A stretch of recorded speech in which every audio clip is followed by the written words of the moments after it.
मुंबई महानगरपालिका हातातून निसटली. कोकणातल्या मराठी माणसाची प्रतिक्रिया.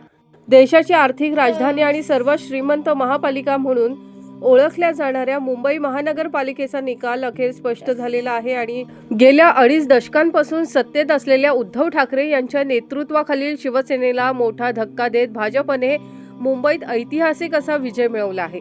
मात्र प्रदीर्घ काळ सत्तेत राहिल्यामुळे आलेली प्रशासन विरोधी लाट ठाकरेंच्या पराभवाला कारणीभूत ठरल्याचे मानले जाते. तथापि कोकणी माणूस या निकालामुळे काहीसा दुखावलाय. कोकणी माणसासाठी मुंबई ही जिव्हाळ्याचा विषय होती आणि वर्षानुवर्षे जिथे ठाकरेंकडे एक हाती सत्ता महानगरपालिकेवर होती आणि आता ही सत्ता नसणार असल्याने, ठाकरेंची सत्ता नसणार असल्याने कोकणी माणूस काहीसा दुखावलाय. नाही तसं बघायला गेलं ना, तुम्हाला सांगतो ना, ऐकलं काय,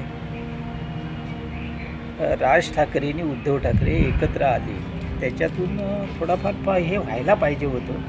कारण काय, मराठी माणसांचं हे आहे, ती अस्मिता आहे ती, मराठी माणसांचं हे, त्याच्यामुळे बरीचशी लोक हे झाले. मी पण कोकणातलाच आहे, लक्षात आलं काय, आणि आम्ही मराठी माणसांचं हे आम्ही हे करतो. पण वाईट वाटतं की चांगलं वाटतं हा रिझल्ट ऐकून? नाही, रिझल्ट वाईट वाटतं ते, लक्षात आलं का, दुसरं काय. का वाईट वाटलं इतकं?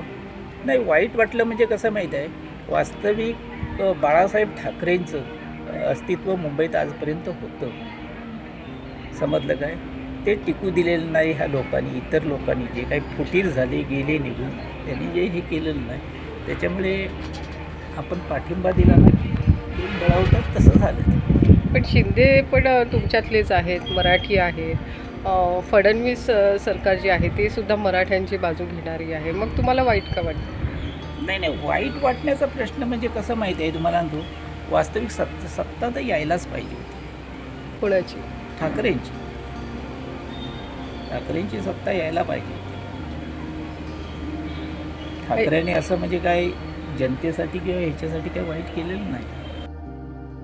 ज्योती बिवलकर, दापोली वार्ता.